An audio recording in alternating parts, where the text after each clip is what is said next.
I love Intel as much as anyone. They make cool products, they engage in lots of community stuff, and I mean, heck, they're even a major sponsor of my other channel. But man, when it comes to confusing product naming schemes, I think Core i3, Core i5, Core i7 takes the cake. I mean, great question. What is a Core i7-4790K? What the heck does all of this even mean? We'll get to that, but first a bit of background about why we need product names for processors. Wouldn't it be simpler to just label them with how many gigahertz they run at and call it a day?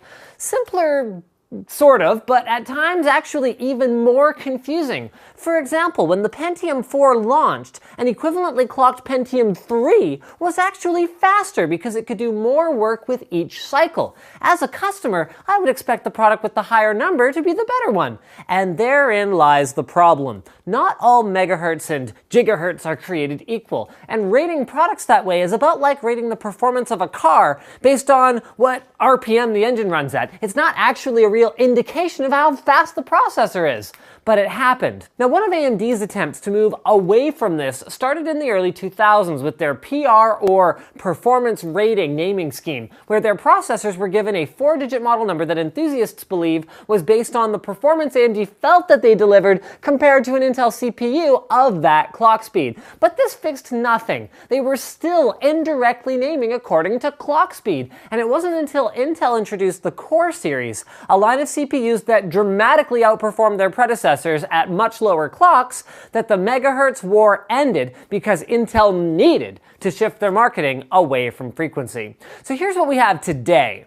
Other than the very bare bones Pentium SKUs, a Core i3 will be your most basic option with 2 processing cores and hyper-threading. More about this feature here. For better multitasking, it will have a smaller cache, it'll consume less power, and it'll generally perform worse than a Core i5, but it'll cost less. Which leads us to the Core i5. I wish I could say it was as simple as, well, Core i3s have 2 cores and Core i5s have 4 cores. The number of cores equals n minus 1, where n is the number after the little I.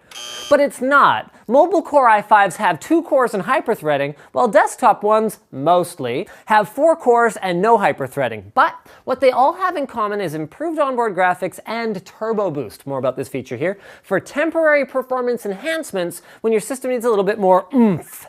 And with oomph in mind, Core i7s. Number 1, all Core i7s have hyperthreading for heavy workloads, and number 2, that's the noise your brain is going to make as I finish my explanation here.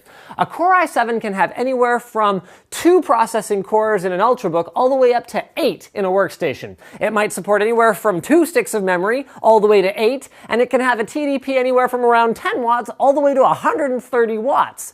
So there is a ton of variety here, and that's for a reason. Core i7s tend to have more cache, faster turbo boost, and better onboard graphics than the lower tier processors. And I guess, other than that, the best summary I can give is this. A Core i7 represents the best thing Intel could build for a given use case, with the biggest drawback being the higher price tag. So when you boil it down, that's all the whatever numbers represent. Good, better, best within a given segment. Beyond that on their own, they're pretty much meaningless. The numbers and letters afterwards sort of mean something if you use the guide from before, but the safest way to shop is to dig around in ARC and look at the features, core counts, and clock speeds of the CPUs you're comparing to figure out how they stack up. With the good news being that as long as you compare within one brand and within the same product generation, those metrics will actually mean something.